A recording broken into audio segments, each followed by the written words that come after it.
الرحمن علم القرآن خلق الإنسان علمه البيان الشمس والقمر بحسبان والنجم والشجر يسجدان والسماء رفعها ووضع الميزان ألا تطغوا في الميزان وأقيموا الوزن بالقسط ولا تخسروا الميزان والأرض وضعها للأنام فيها فاكهة والنخل ذات الأكمام والحب ذو العصف والريحان فبأي آلاء ربكما تكذبان خلق الإنسان من صلصال كالفخار وخلق الجان من مارد من نار فبأي آلاء ربكما تكذبان رب المشرقين ورب المغربين فبأي آلاء ربكما تكذبان مرج البحرين يلتقيان بينهما برزخ لا يبغيان فبأي آلاء ربكما تكذبان يخرج منهما اللؤلؤ والمرجان فبأي آلاء ربكما تكذبان وله الجوار المنشآت في البحر كالأعلام فبأي آلاء ربكما تكذبان كل من عليها فان ويبقي وجه ربك ذو الجلال والإكرام فبأي آلاء ربكما تكذبان يسأله من في السماوات والأرض كل يوم هو في شأن فبأي آلاء ربكما تكذبان سيفرغ لكم أيها الثقلان فبأي آلاء ربكما تكذبان يا معشر الجن والإنس إن استطعتم أن تنفذوا من أقطار السماوات والأرض فانفذوا لا تنفذون إلا بسلطان فبأي آلاء ربكما تكذبان يرسل عليكما شواظ من نار ونحاس فلا تنتصران فبأي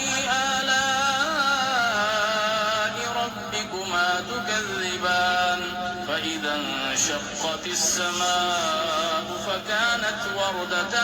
كالدهان فبأي آلاء ربكما تكذبان فيومئذ لا يسأل عن ذنبه إنس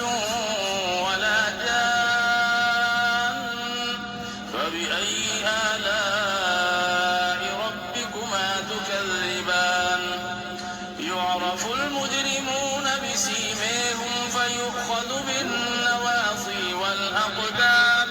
فبأي آلاء ربكما تكذبان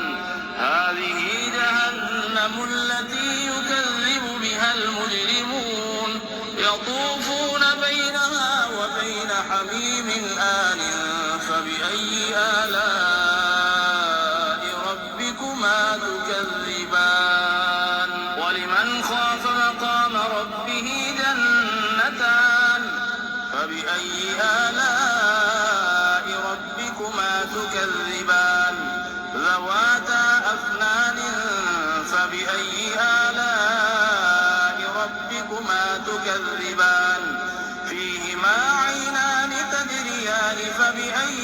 آلاء ربكما تكذبان فيهما من كل فاكهة زوجان فبأي آلاء ربكما تكذبان متكئين على فرش بطائنها من استبرق وجنى الجنتين دان